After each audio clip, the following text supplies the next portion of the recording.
Hi hello నమస్తే welcome to డువాడై channel. మీరు మొదటిసారిగా మా ఛానల్ని విజిట్ చేస్తున్నట్లయితే కింద రెడ్ కలర్లో కనిపిస్తున్న సబ్స్క్రైబ్ బటన్ ప్రెస్ చేయండి. పక్కనే ఉన్న బెల్ ఐకాన్ని క్లిక్ చేయండి. ధృవపత్రాల పరిశీలన టీఎస్ఎల్ పీఆర్బీ చైర్మన్ శ్రీనివాసరావు నమస్తే తెలంగాణతో మాట్లాడినట్టు మనకు ఈ శీర్షిక ద్వారా అర్థమవుతుంది. విషయంలోకి వస్తే ఎస్ఐ కానిస్టేబుల్ దత్సమాన పోస్టుల భర్తీ ప్రక్రియ తుది అంకానికి చేరుకున్నట్టుగా ఈ శీర్షిక ద్వారా రాయడం జరిగింది. తుది రాత పరీక్షల్లో అర్హత సాధించినటువంటి అభ్యర్థులకు వారం రోజుల్లో ధృవపత్రాల పరిశీలన ప్రారంభించనున్నట్లు కూడా టీఎస్ఎల్ పీఆర్బీ చైర్మన్ శ్రీనివాసరావు గారు తెలియజేసినట్టు ఇందులో మనకు అర్థమవుతుంది. వారం అంటే దాదాపుగా ఇప్పుడు ఈరోజు సెకండ్ కాబట్టి ఇంకొక ఏదేమైనా 10వ తారీఖు లోపే ఈ ధృవపత్రాల పరిశీలన ముగుస్తుందేమో అన్నట్టు మనకు స్పష్టమవుతుంది.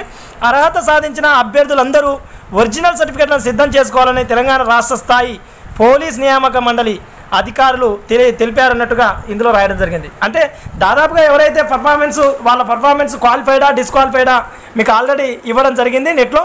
కాబట్టి క్వాలిఫైడ్ అయిన ప్రతి అభ్యర్థిని ఈ ధృవపత్రాల పరిశీలనకు పిలుస్తున్నట్టుగా దీంట్లో పేర్కొనడం జరిగింది. నిన్న మొన్నటి వరకు కూడా చాలామంది అభ్యర్థుల్లో సందేహం ఉండేది, ఎంతమందిని పిలుస్తారు, 1:3 పిలుస్తారా లేకపోతే 1:1 మాత్రమే పిలుస్తారా అన్నట్టు సందేహం ఉండేది.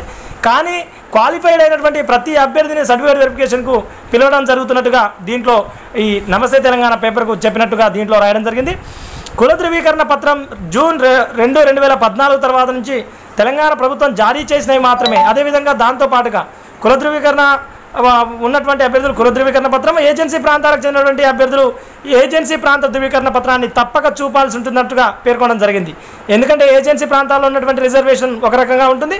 ఇంకా కుల ధృవీకరణ సంబంధించి బీసీ అయితే బీసీ, ఎస్సీ అయితే ఎస్సీ, ఎస్టీ అయితే ఎస్టీ, ఇంకా బీసీలో ఉపతరగతులకు సంబంధించి వాళ్ళు రిజర్వేషన్స్లో ఉన్న పోస్టుని సాధించినప్పుడు కంపల్సరీ కుల ధృవీకరణ పత్రం చూపించాల్సిన అవసరం ఉంటుంది. కాబట్టి వాళ్ళు కుల ధృవీకరణ పత్రాన్ని కంపల్సరీ 2014 జూన్ 2 తెలంగాణ రాష్ట్రం ఏర్పడిన తర్వాత ఏదైతే కుల ధృవీకరణ పత్రం ఉందో అది మాత్రమే ఆమోదించినట్టుగా దీంట్లో పేర్కొనడం జరుగుతుంది. అభ్యర్థుల దరఖాస్తులోని పొరపాట్లను సరిచేసుకునేందుకు ఎడిట్ ఆప్షన్కు దరఖాస్తు చేసుకున్న అభ్యర్థుల సమాచారాన్ని ధృవపత్రాల పరిశీలన సందర్భంగా వారి సమక్షంలోనే ఎడిట్ చేస్తామని టీఎస్ఎల్ పీఆర్బీ చైర్మన్ శ్రీనివాసరావు గారు నమస్తే తెలంగాణ పేపర్కు తెలియజేసినట్టుగా ఈ శీర్షిక ద్వారా అర్థమవుతుంది. ఇది అని డువాడై ఛానల్ సంబంధించిన సమాచారం. మరొక మంచి వీడియోతో మరింత సమాచారంతో మీ ముందుకు వచ్చే ప్రయత్నం చేస్తాం. అప్పటి వరకు ఛానల్లో ఉన్నటువంటి మిగతా వీడియోలను వాచ్ చేస్తుండండి. ఛానల్ అప్డేట్ కోసం నిరంతరం ఛానల్ వైపు కొద్దిగా దృష్టి మళ్లించి ఉంచండి. ఇది వీడియోకి సంబంధించిన సమాచారం. వీడియో నచ్చితే లైక్ చేయండి, నచ్చకపోతే డిస్లైక్ చేయండి. కానీ కామెంట్ షేర్ చేస్తూ మీ అభిప్రాయం మాత్రం మా ఛానల్ మీద ఉన్నటువంటి ఒపీనియన్ ఎప్పటికప్పుడు తెలియజేసే ప్రయత్నం చేయండి.